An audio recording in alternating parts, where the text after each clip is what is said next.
Horizon TV, the beacon for the nation. This program is suitable for general viewing.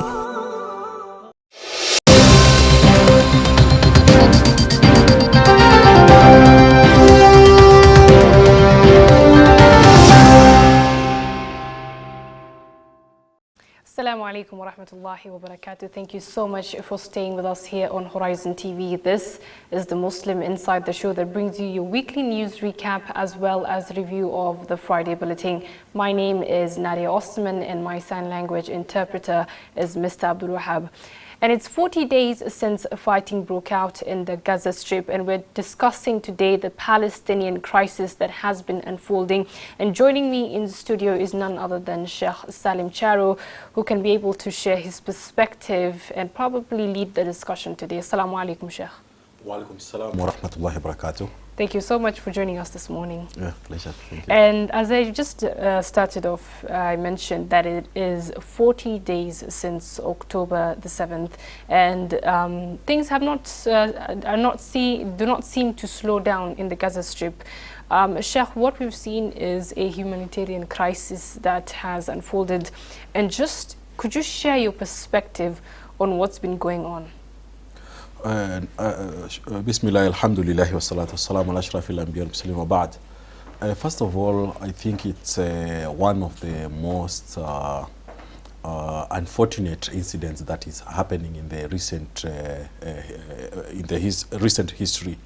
And also this will be documented in the years to come, that the world is watching what is happening, and they all seem not to see anything wrong happening. It's kind of, see no evil, hear no evil. So because exactly a year ago, what was happening between Russia and Ukraine, yeah, everyone was up in arms and protesting, and against Russia, what was Russia doing to Ukraine. But now it is happening on the other side. It's happening to the Gazan people, the Palestinian, and the 140 resolutions by the UN are not being taken seriously. The European Union and everyone is just quiet, and what they are talking about is not a ceasefire. What they are talking about is about humanitarian, and looking at what is happening, targeting unarmed civilians. Yes. That's we should look not only at it from the human rights angle, but also just like a human. But I think it's very clear that this is they are trying to cleanse the people of Gaza. And it's very unfortunate that people, the world leaders, the Arab leaders are not, taking it seriously, are not seeing it as a crisis, are not, no one is there to, to come and salvage the situation. So I think it's one of the saddest moments to happen, and unfortunately in our times. Allah will give them victory, inshallah. Sheikh, and you're mentioning something, I'd like to call it double standards that we're witnessing right now. There's a lot of double standards, when it came to the international response to the Palestinian issue and what's going on in Gaza. How do you perceive this? And, just to delve into this topic. I wouldn't call it double standard. That's total hypocrisy. It's hypocrisy by Western countries, by Arab countries, those that we see as Muslim countries, because they've betrayed their brothers. This is one of the third holiest site in Islam, and we don't have any Muslim leader standing, and to show any sign of on how we can also save this holy site. Everyone is quiet. No one is talking. All they are talking about is about ceasefire to some extent, with a bit of fear, and a humanitarian crisis. No one is talking about the the innocent civilians that are you know, that are killed mercilessly, you know, civilians that are killed in cold blood. Yeah. No one is talking about that. So it's and generally it's a hypocrisy from the Western countries, Western leaders, and also including African leaders. Yeah. Sheikh, just to also talk about when you mentioned African leaders, we're seeing South Africa is actively trying to cut ties with Israel. Their parliament was voting. I don't know if the results are out yet, but they're planning on cutting ties or severing ties with Israel. We're also seeing that the Kisumu governor wrote a letter to the African Union. You know, he's urging the African Union to cut ties with Israel. What does that say, you know, having just one governor in Kenya? And we've seen what our president has time and time again. He's not made his stance when he first tweeted, he didn't necessarily tweet his support for Israel, but he also said that Israel had the right to defend itself, and then later on he also released a different statement. What does this have to say with the stance of Kenya? It's unfortunate for African leaders to stand with Israel, because South Africa have been, and all African countries, we've been in the same what Palestinians are going through, because we are being occupied, we were being colonized by the Europeans, and at the same time South Africans experienced what was happening in Palestine. So at least they have that feeling, you know, of you know, being occupied and you know, and being colonized. So and that's why they, you know, they are making that sense that Palestinian is a free country that needs to be an independent state, that needs to be sovereign, and the solution here is not a two-state, you know, it's one state, and that is Palestinian, because there is no way that an occupier can have any right. They don't have right to defend themselves because they are the occupiers. In fact, Palestinians have even more rights to defend themselves than the Israelis. And we've seen that the Mau Maus did it. We've seen the same in South Africa and all Africans, and these were our heroes. These are the martyrs who lied, the martyrs who died, you know, who died defending our land. And coming back to our country, I think we've seen, we don't have to say much about our president. As Kenyans, we know, you know, he's a person who, okay, I wouldn't dwell into that, but I think Anyang' Nyong'o, as a governor of Kisumu, he's taking up the role of presidency in this country, because he's seeing what you know, you know, the founding fathers of these countries, you know, the vision that they had, because they are feeling there's no way freedom fighters, people who are fighting for their land, people who are fighting against occupation, that can be termed or called terrorists. And it is a grave mistake for a person who went through what Palestinians are going through and stand up and say an occupier have a right to defend themselves. That it's illogic. It's something that can never be comprehended. Yes, very well put, Sheikh. And now, just to ask my next question, the media plays a very big role in shaping public opinion. What's your opinion when it comes to how the media has definitely shared the Palestinian story? Definitely, they've shown their hypocrisy, the Western media, and that's what they've been doing. But fortunately this time, at least people have been able to be fed with actually what is happening on the ground. And that's why you've seen people taking, you've seen people standing with Palestine and people in Gaza, because now, it is in the public limelight of the atrocities that are being carried out by the occupying Israeli IDF and their allies. So, and it has been in the public limelight. So I think this time the social media, the media itself, have played a positive role, that people have have been able to know what really happens, and the lies that have been have been, spread before by the Western media. Yeah. Yeah. Sheikh, what do you think, how do you think the international community should address the Palestinian issue? It's very complex, also when it comes to the geopolitical landscape. How do you think the international community should address this? I think when you talk of human rights, who drafts these, rights, these laws, the international, they are the same people who would stand up and start teaching people. They are the ones who condemn every day that Saudi Arabia is not, applying human rights, that Sudan is this and that, and they are the same people, showing the highest level of hypocrisy. They should apply whatever resolutions that they pass. They should apply that, because we don't have superhuman, and we don't have less human. Yes. So we are all humans, and we should all be treated equally. So and it's something that is that the world, the international, leaders, the leaders globally need to come up and stand up and make sure that there is a solution, and that's a one-state solution, and Israelis should seize whatever plans they have to establish a state or whatever, and recognize Palestine as a state. Sheikh, I know you're big on education. How important is it that people go out and educate themselves on what's happening, rather than to make a stance without educating themselves?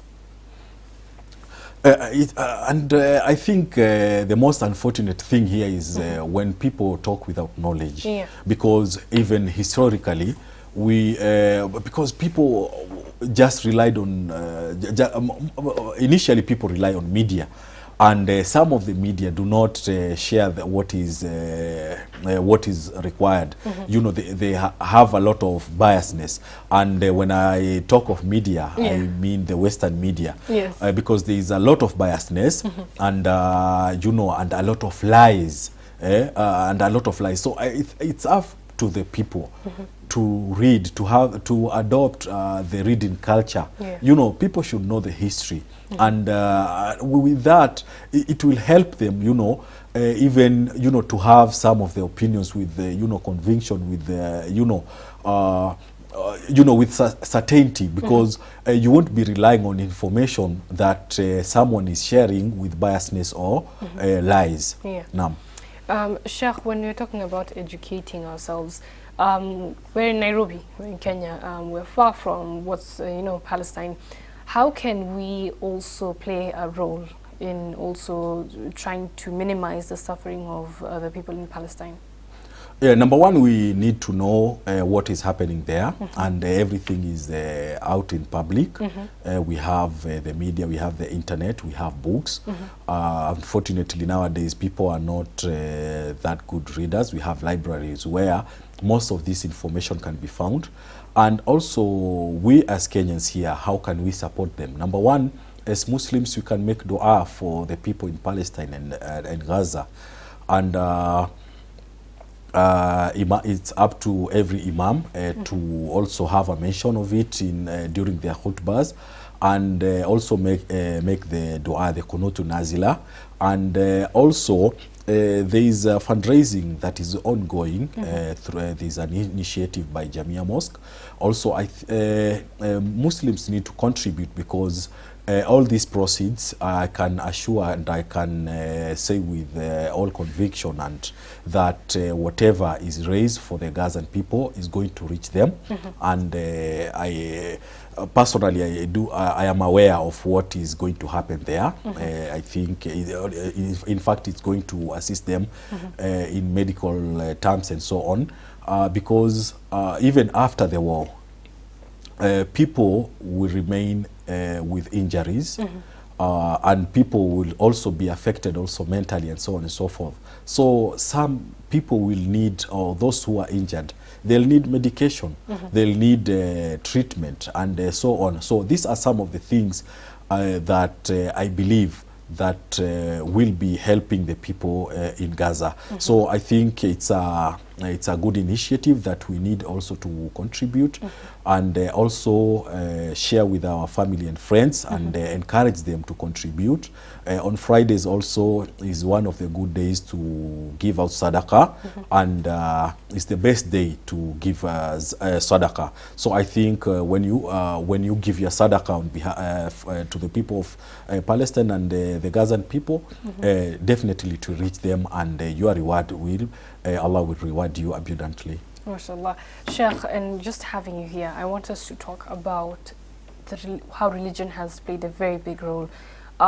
We've seen that a lot of people coming out and they're saying, they're bringing, obviously they're arguing from an Islamic point. We're seeing people arguing from a Jewish point. What do you have to say when it comes to religion? Yeah, number one, when they first invaded Palestine and when they returned to Palestine, you know, it was seen as a religious matter. And when Muslims were up in arms and, you know, because there is Beit al-Maqdis, so they brought it down to a level that they said, this is not a Muslim affair. This is an Arab affair. So it remained within Arabs. And we know what really happened during that time. And then subsequently, it got to a point where now it was also downgraded from the Arabian affair to a Palestinian affair.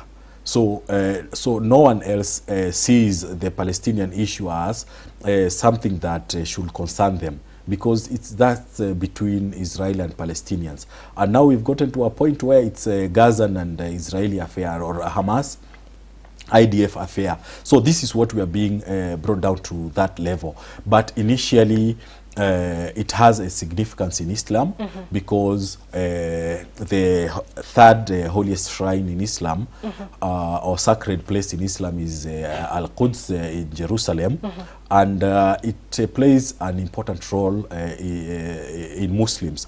And when Palestine was under Muslim rule, it never divided any religion, because Jews would worship in their part, and Christians also would worship in their part. And it's unfortunate for our Christian brothers and sisters, because they really don't know about this. They really don't know about this. They have, you know, their knowledge is limited about it, because they think once the Israeli state is established, it will be like a Christian state, but unfortunately, it's not. We've seen one of the oldest churches that was recently bombed, and we've seen a bunch of Christians as well who were killed with the bombardment that Israel was doing in the last 40 days.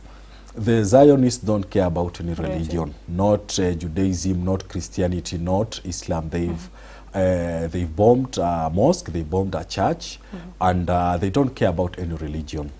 And and that's why we also need, because people don't understand, you know, the treatment that Christians get in Israel is much worse than what we Muslims get. And it's only that because we are a bit, you know, we are a bit, you know, out here, you know, talking about it, but they forget that Palestine is the birth of Christianity, and they should also understand what Judaism and some other things say about, you know, Isa or about Jesus and how they treat Christians. But under Islamic rule, when Palestine was Palestine, they were granted, in fact, the main, I don't have the name for it, but the main church, or the main church also in the Al-Aqsa area, the holder of the key, the custodian of that key, is a Muslim. And Muslim, you know, Christians are not denied, you know, whenever they need to, you know, to come and worship or perform pilgrimage, that is. And the same with the Judaism. But I think it's up to also the Muslims also to be cognizant of the importance of Al-Quds for us Muslims, and this is what, you know, brings us together this is what makes us sympathize with the people in Gaza and Palestine because of the third holiest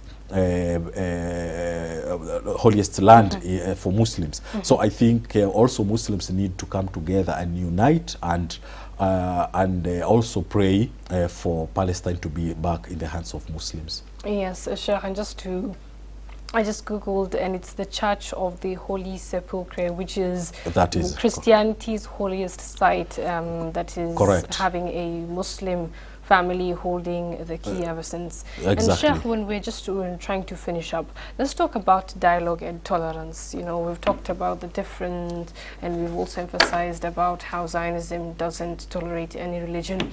How important is it, you know, even being an Islamic scholar, that you advise, that you encourage dialogue and religious tolerance? It's a dialogue and religious tolerance, religious harmony is something that is highly emphasized in Islam. Yes. We have a verse in Surah Al Imran where Allah calls upon the people of the scripture to come and have a dialogue with the Muslims. And you know, this these are goodwill that Allah makes for other faith to come and have a dialogue, and we can talk and have this understanding. Going back to the issue of the Palestine, just to let me call it throwing a spanner in the works. Do you think how Palestinians have been treated for the past 70 years, 70 plus years? Do you want to tell me the solution will be just sitting down and having a resolution? Definitely that will never, because they've been aggressive. So there's no way you can be aggressive and just come and talk, even though that's what PLO, Al-Fatah, those are their opinions. But personally, I don't think so that the solution will be that way. And with the hypocrisy that the world have experienced and so on and so forth, and yeah, and a lot more. But generally, dialogue is required, because we believe, when we have dialogue, no one will be hurt. That no blood will be shed, and at least we'll have understanding, and we'll have a resolution, we'll have a conclusion, and at the end of the day, there'll be peace, and that's what I would also call for. Now. Thank you very much. And Sheikh, you know, it's been a very sad couple of weeks. What we've seen from Palestine has been definitely heartbreaking, and it's a very, very sad affair. But subhanallah, like what we're also seeing on social media is, out of curiosity, non-Muslims have started, posing the questions, is what kind of religion is this, that even through the worst of times they still have so much faith? And we're seeing a lot of people go out and they've read about the Quran, and being like, just to mention what's been going on also on TikTok, a non-Muslim girl who recently reverted, she started a Quran book club on TikTok, and through her a lot of people have started reading about the Quran, and subhanallah, like a large number of people have started reverting to Islam. What does that say when it comes to also us? In most cases, whenever we see some of these things happening, the calamities and so on, at times are not meant to either punish us or to make us have the negative effect of what is happening. But at times also Allah is showing us that he's showing us that there can be positivity out of it. And I think what I've seen from the people of Gaza, mashallah, the resilience that they have, the level of iman that they have. I've seen a number of clips of where a family member is martyred, and instead of them weeping and crying, they come out celebrating, and and so on. So that level of iman. And I saw one of the clips that really touched me, and I stopped watching. I no longer watch those clips. It really touched me. I saw like a less than 5-year-old girl, and she was under rumbles, and after whatever had happened, the explosion, And when she was wakened, and she asked, so she to my tired, you know, a 5-year-old girl. And you would ask and wonder, you know, the kind of parenting, you know, the parents, you know, are giving to their children. A 5-year-old girl, you know, asking whether she has been martyred, you know. And also, you know, at some time there was kind of, you know, they were relaxing, they are resting. And you would see the doctors, the volunteer doctors, the medics there, you know, reciting Quran, you know. And this is where Allah says, "Ala bi dhikrillahi tatma'innul qulub." Despite of what, you know, those rockets being fired at them and everything that is happening with the people, these people are seated reciting Quran. You see the level of the iman that these people have. And also it tells you that these are people who are not afraid of death. Yes. These are people who are ready for death, knowing very well that after this, I'm going to meet my Creator. And this is what makes them, you know, they have that, you know, they have that, that iman. They do not have any fear. Yes. You know, I even saw a couple of weeks ago, you know, a family where they had bracelets. They are putting bracelets, and they are saying this, in case we are martyred, at least they won't have difficulty in identifying us. You know, these are people who are ready. They are ready for you know, for death, or to meet their Creator. Yes. So, and with that, you know, because what IDF is doing is to inflict fear. Yes. And these people are not afraid. You know, and if it were any other people anywhere else, people will be afraid. People would have run away out of there. But they said, we are not getting out of here. They are going to remain there. You know, and for the world also to see that these people were cleansed here in their land, and now they are, whatever they want to establish there. And, you know, for non-Muslims, whenever they see this kind of, you know, it's something that is not natural with any other person. It's for a person who fears Allah subhanahu wa ta'ala. Very, very true, Sheikh. And I think as Muslims, what we've seen, you know, it teaches us, you know, and it also tells us that we have to be better people. Our iman, we should improve on it. And alhamdulillah, Sheikh, thank you so much. I think that brings us to the end of the first part of the show. Thank you so much for joining me in studio. I think we've expounded on this, and we could take the whole day even talking about what's going on in Palestine. But I'm being reminded, because of time, we have to end here. Once again, thank you so much, Sheikh Salim. Okay, shukran, Nadia, for inviting us. Shukran, Zakillah khair. And I think we're going to go on a short break, and we're coming back with the news bulletin for the week. So do not go anywhere. We're coming back very, very shortly.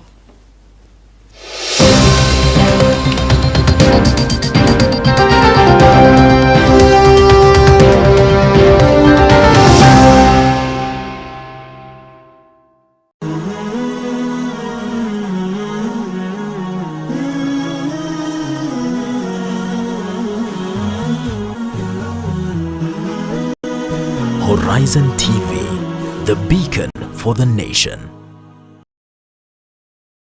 Verse of the day. أعوذ بالله من الشيطان الرجيم. بسم الله الرحمن الرحيم. والذين إذا أنفقوا لم يسرفوا ولم يقتروا وكان بين ذلك قواما. والذين لا يدعون مع الله إلها آخر ولا يقتلون النفس التي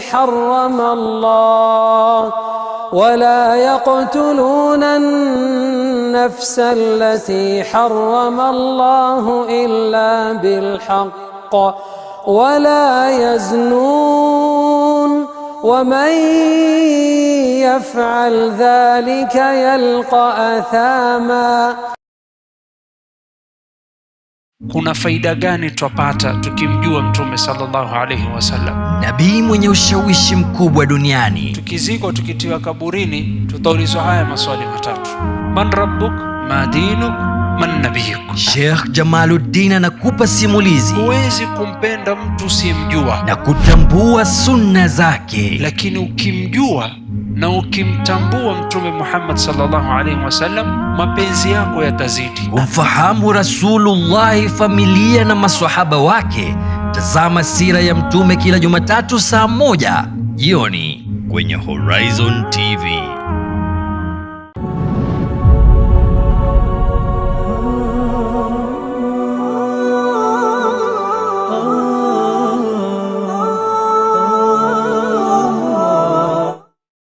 أعوذ بالله من الشيطان الرجيم. يا أيها الذين آمنوا إذا نودي للصلاة من يوم الجمعة فاسعوا إلى ذكر الله وذروا البيع ذلكم خير لكم إن كنتم تعلمون. Enyi mlioamini, munapoitwa kuhudhuria swala ya Ijumaa, fanyeni haraka kuikimbilia, muache biashara zenu, hilo ni bora ikiwa mwelewa. Isikilizeni kwa umakinifu khutba ya Ijumaa ili uzidi kujenga imani yako na kupata faida nyingi ya siku hii. Coming to you every Friday from Jamia Mosque, Nairobi. Live on Horizon TV.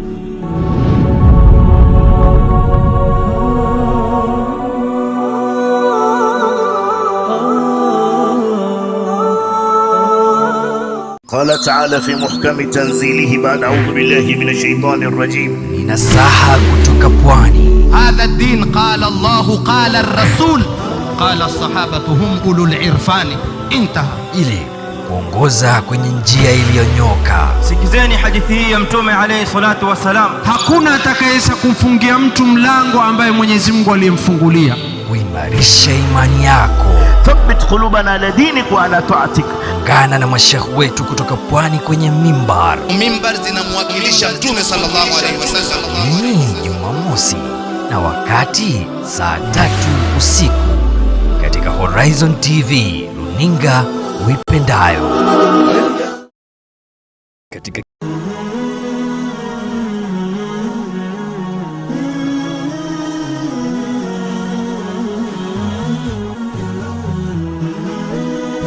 Horizon TV, the beacon for the nation.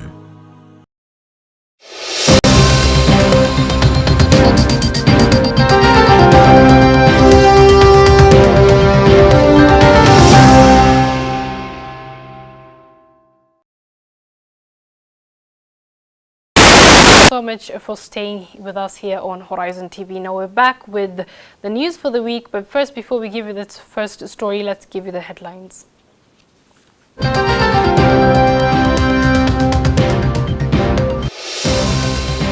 Mosque ni kuzuri, kuna peace, kuna nukia tu peace.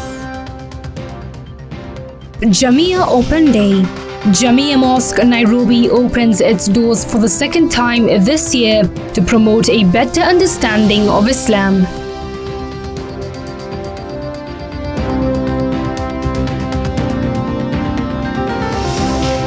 In slums, you may find when they want to do FGM, they hide themselves. Even they may take a girl from the slums back to the village.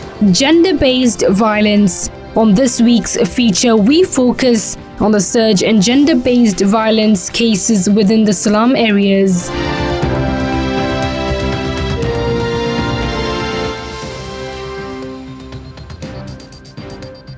War in Gaza. Ground operations begin as Israel raids Gaza's largest hospital.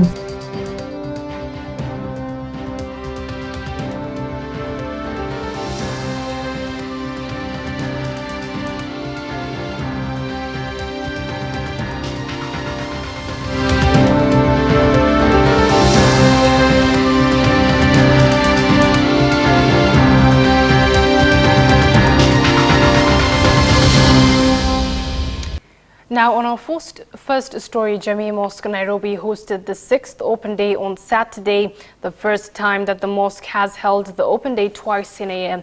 In a bid to promote a better understanding of Islam, the event was opened to people of all faiths and included a tour of the mosque, question and answer sessions, and an opportunity to watch live Muslim prayers. Of 700 people attended the Open Day, which saw 10 people revert to Islam. Mosque ni kuzuri, kuna peace, kuna nukia tu peace. In the heart of Nairobi, Jamia Mosque opened its doors for the 6th annual Open Day, inviting people from different faiths to explore and understand Islam. This year's theme, Understanding Islam in the Modern World, visitors from all walks of life were welcomed to embark on a journey of discovery. Nimefurahia kuona mosque, ni kusmart, uko chini kusmart, vitabu zao wanaweka smart, wanaweka smart sana, ni kuzuri kusmart, venye wamevaa smart, wametufunza smart, tumefurahia, tumepewa mpaka mazawadi. Sheikh Mohammed Sheikh, the director of Dawah at Jamia Mosque Nairobi, highlighted one of the ways of encouraging tolerance and coexistence within our communities.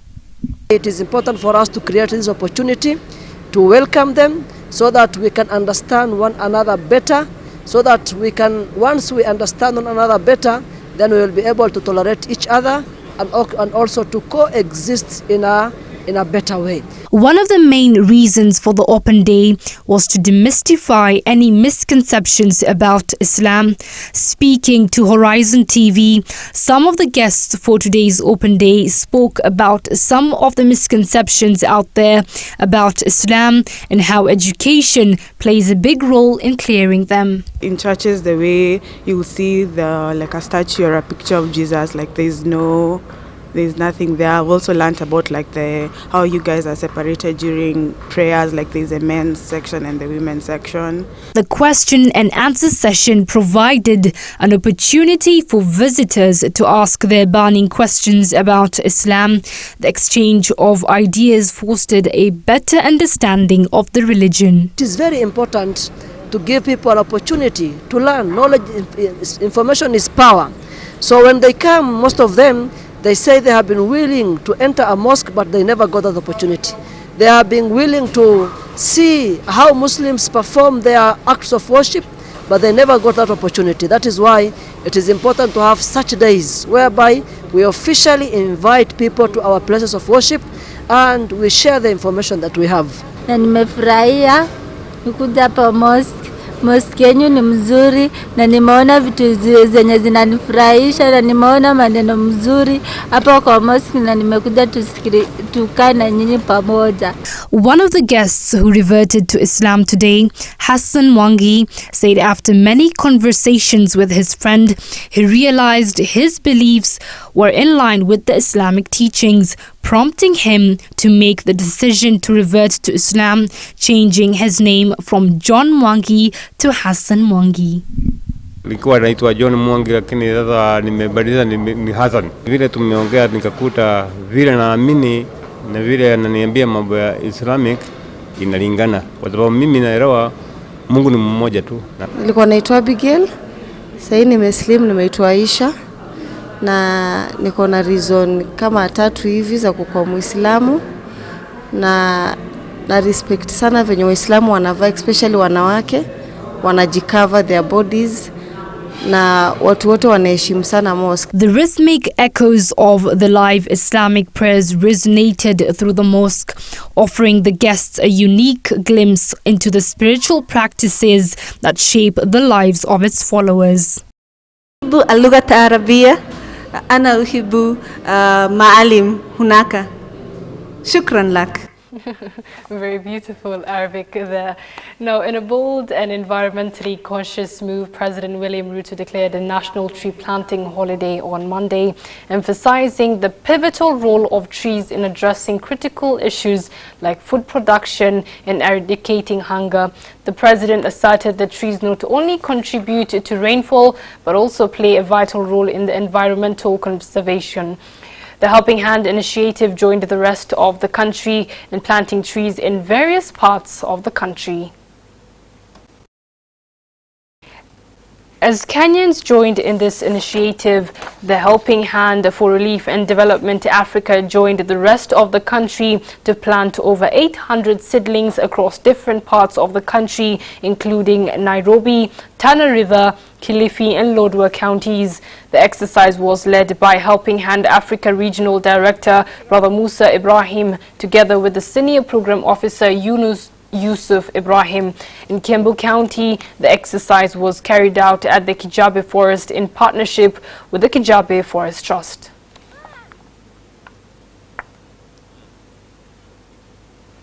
This assignment of planting trees across Kenya is not about age, it's not about religion, it's not about party, it's not about the area you come from. It is about us as a nation and our future and the future of our environment and the future of our food security as a country. And all of us must work together in concert so that we protect our environment by doing the necessary, planting trees, preserving our wetlands, making sure that all water towers are protected, are fenced off, so that we can have assurance of better climatic conditions, a better environment, we can have regular rains, we can have enough water, we can grow food, we can have food security, and we can have a nation that we will hand over to the generations after us. Now, the government has asked the residents of Malindi sub-county against charcoal burning and transportation, as culprits will be punished in accordance with the Kenyan laws. Malindi Deputy County Commissioner David Lusava said the practice is rampant in Lango-Bayer division, had resulted in the wanton destruction of indigenous trees that have led to a low forest cover. Speaking at the Malindi GK prison farm, where he led a tree planting exercise, Mr. Lusava instead urged the residents to look for alternative sources of income, as well as plant trees to replace those that had already been cut in order to increase the area's forest cover. Hapa kwetu Malindi tumekuwa na changamoto haswa sehemu za Chakama, Langobaya, ambapo kuna uchomaji wa makaa ambao ni mkubwa sana. Na ningependa kuhimiza wale ambao wanahusika na mambo hayo waachane nayo na watumie mvua hii ambayo tunaipata ili waweze kupanda miti kwa wingi, kurejesha ile forest cover ambayo ilikuwepo kitambo. Malindi County Commissioner David Lusava said charcoal burning and the transportation of the product within and outside the sub-county was rampant due to a shortage of forest rangers, but added that the recent posting of new forest rangers would help address the situation. Juzi kulikuwa na ile pass out na Malindi Forest waliweza kupatiwa maofisa zaidi wa forest ambao watatusaidia ili kukabiliana na matatizo haya. Malindi Town Ward Member of County Assembly Rashid Odhiambo called for the incorporation of county enforcement officers to assist forest rangers in controlling the transportation of charcoal from the rural areas to urban centers where the product is in great demand. Sisi kama county tunasema kwamba we have to partner na serikali kuu. Kwa hivyo kutunza mazingira si jukumu la polisi peke yake. Wananchi wa kawaida pia wana jukumu la kutunza mazingira. Na pia tungeomba ushirikiano wahusishwe paka wale county enforcement officer, kwa sababu tunaona kuna uhaba wa maaskari, lakini county enforcement officer pia wakihusishwa kusaidia katika ili zoezi la kuzuia kukata misitu kiholela na kuchoma makaa kiholela, naona hii itaweza kutusaidia kwa sababu we also have manpower katika county. The Sultan of the Bajoni community worldwide, Mr. Omar Sharif, urged the government to come up with alternative and cheap sources of energy so that wananchi do not continue relying on charcoal and firewood. Reporting for Muslim Insight, I'm Lena Musa.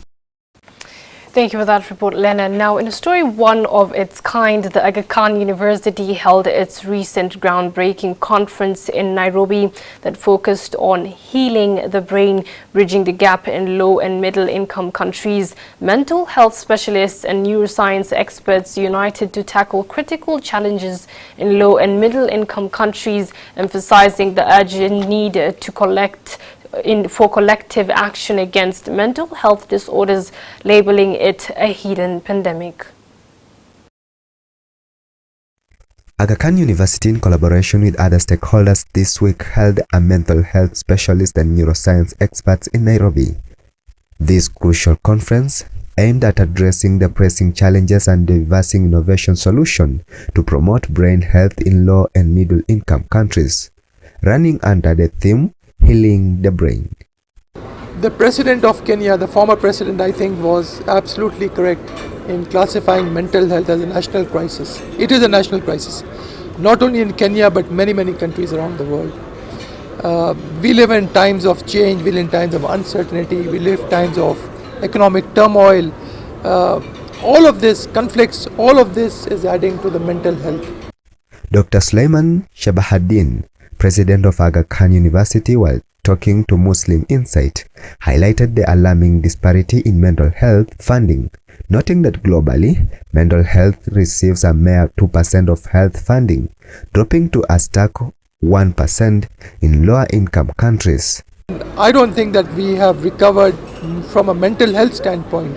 We have to walk the talk, which essentially means that we have to bring in funding, we have to bring in people, we have to bring in other resources to deal with this whole dimension of mental health. If you look at the developing world today, we get between 1 and 2% of funding that we spend on mental health. Even today in places like Kenya, for example, many of the healthcare schemes, insurance schemes do not cover mental health issues. The gathering aims to tackle the profound impact of mental health and neuroscience on individuals, communities and societies, shedding light on the various hidden brain health initiatives in the global south. The issues of mental and brain health, they haven't suddenly become important. It is the fact that we have now begun to realize how big an issue it is. So when you look at the burden of illness measures the years of life lost to disability, looks at the economic impact, looks at the social impact on the communities. It really takes such a big toll. It's the burden of illness compared to other medical conditions is the highest. It's more than all cancers put together, more than all heart disease put together. That's the size of the impact that mental ill health has on our societies and communities, because the economy very much depends on a healthy brain. The Brain and Mind Institute funding director Professor Zulu Merali emphasized on severity of mental illness, stating it as the largest burden among all diseases combined. He urged collaborative action to address this hidden pandemic. We have a half of our population at risk, and we're not paying attention to their mental well-being, because if we want to make sure that they thrive, that they contribute to our growing economy, we have to contribute to their brain health.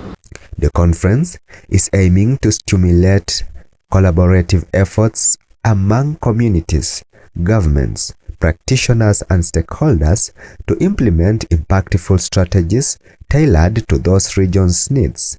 It focuses on prevention, treatment and awareness initiative while advocating for the integration of brain health into broader healthcare systems. Reporting for Muslim Insight, I'm Kasim Mustafa. Thank you for that impactful report, Kasim Mustafa. Now moving on, in the spirit of community and education, the Precious Muslima Group organized an Islamic camp at Park Road, Nairobi, aiming to provide children with a blend of learning, fun and spiritual development activities. The dedicated women of the precious Muslimah are transforming the campsite into a vibrant and engaging space where children can immerse themselves in various Islamic teachings and activities, from interactive lessons on Quranic stories to engaging discussions about Islamic values. The children are not learning but also building a stronger connection with their faith. The Park Road Mosque premises has transformed into a hub of inspiration and empowerment as the Precious Muslimah community group of women organized a unique mentorship camp for children. Na tumefanya hii program kwa sababu tumeona it's a big holiday, a long holiday, ambayo tumeona tukiketi na watoto wetu kwanza tuwazungumzishe, tuwapatie nasaha, tuwapatie mambo mawili matatu, watafaidika. Even after the program, I can use my time wisely by revising more about my deen. So I want to encourage more teenagers to come to this program to learn more about their deen. Speaking to the Muslim Insight, Ustadha Saadia Anwar, who is one of the organizers, said that the event aimed at creating an environment where children could not only learn valuable skills but also be inspired to dream big and achieve their goals. So we decided to come up with this event where the kids can come and learn different kind of things, learn about their deen, get to socialize with other kids, and also learn different activities and have some social work like a hospital visit. We're going to have a trip where the kids can have fun and entertainment activities. We have different presentations from the kids to share their skills as well.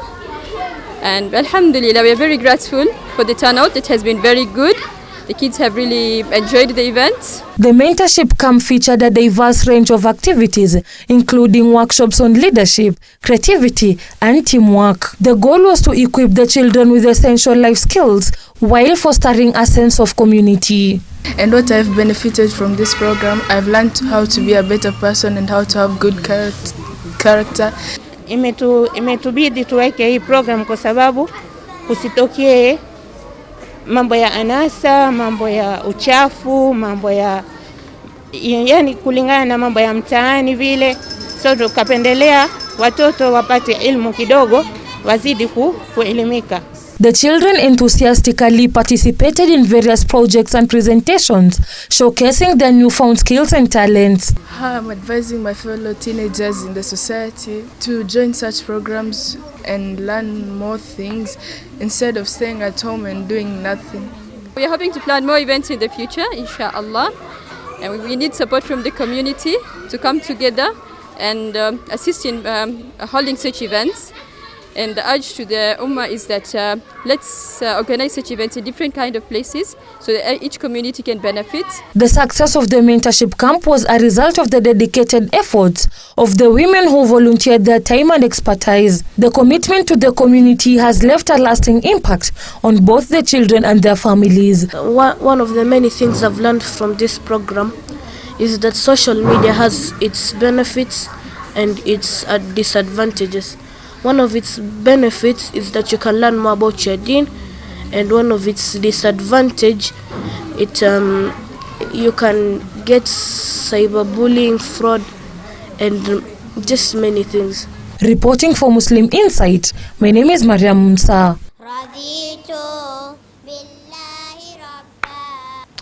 Very beautiful report, Mariam. Now, in the wake of the ongoing conflict in Gaza, a devastating toll has been exacted with more than 11,000 lives lost in just 5 weeks.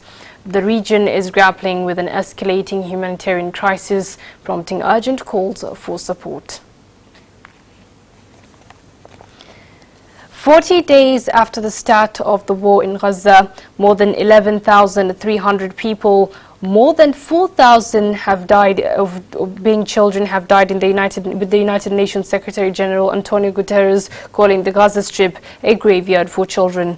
Fighting broke out on October 7th and has lasted 40 days in the Gaza Strip. Israel has rebuffed mounting international pressure for a ceasefire as ground operations by the Israeli Defense Forces and continued bombing have hit civilians, hospitals, refugee camps, mosques, churches, and United Nations facilities, including safe shelters, according to the UN. Israel began its ground operation in Gaza on Wednesday morning, besieging the hospital in all 4 directions. Israel is under mounting international pressure to agree on a ceasefire. On Wednesday, the United Nations Security Council approved a resolution calling for humanitarian pauses in corridors in Gaza. Now, in a united effort to support the people of Gaza, Jamia Mosque Nairobi and Al Khair Foundation have announced separate fundraising campaigns. The initiatives aim to provide much needed relief and assistance to those affected in the recent events.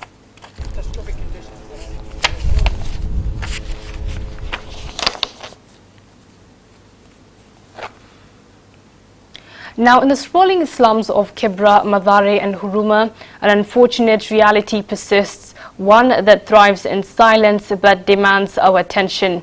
Tonight, we embark on a journey into the heart of these marginalized communities, confronting a pressing issue that cannot be ignored: gender-based violence. Behind the vibrant tapestry of the slum areas, the shadows of GBV loom large, impacting the lives of countless individuals. As we delve into the depths of these neighborhoods, we uncover stories of resilience, advocate voices pushing for change, and the urgent need for collective action. Join us as we shine a light on the harsh realities faced by the residents of Kibra, Madare and Huruma, exposing the challenges and charting a course towards a safer and more equitable future. Gender-based violence is a pervasive issue in our slum areas, with many individuals, especially women, living in fear within their own communities.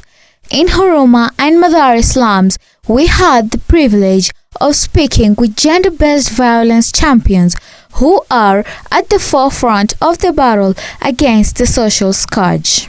Nowadays, the groups that are normally hunted by GBV cases are from the age of 10 years to 24 years.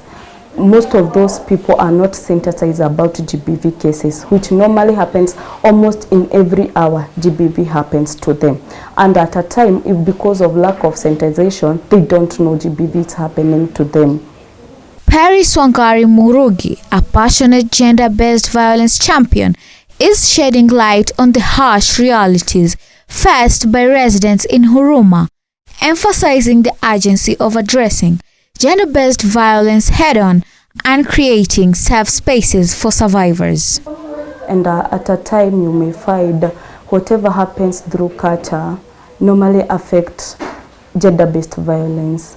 At a time, you may find there are those who normally say there is this: when a girl is at a certain age, they have to break their virginity, and the virginity has to be broken maybe by the uncle or the family member, which for us is defilement, but for them it's their culture. That is mostly what is a challenge to us. Speaking to the Muslim Insight, Sheikh Jamal Lali shared his insights into the challenges faced by the community, stressing the need for education and awareness to empower individuals and change the narrative surrounding gender-based violence. Sehemu ambayo ya Kibira ambayo naweza kuzungumzia kwa ujumla, wengi ambao wanafanya kazi ni kina mama.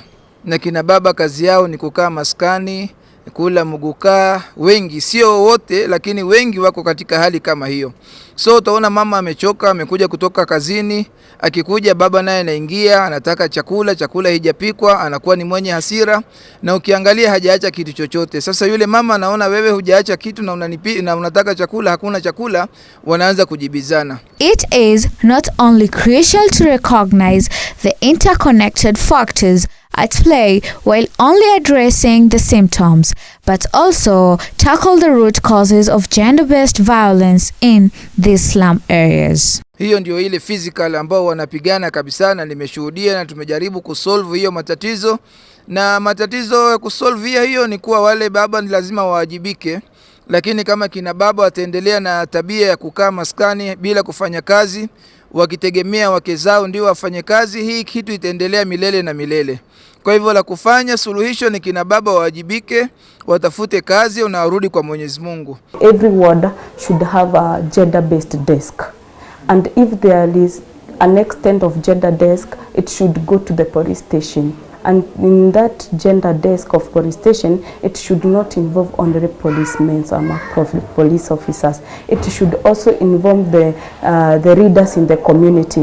Like now in our community we have Muslims, there should be a reader who is a Muslim, because we do not have to go with one religion, because in our area we don't have one religion.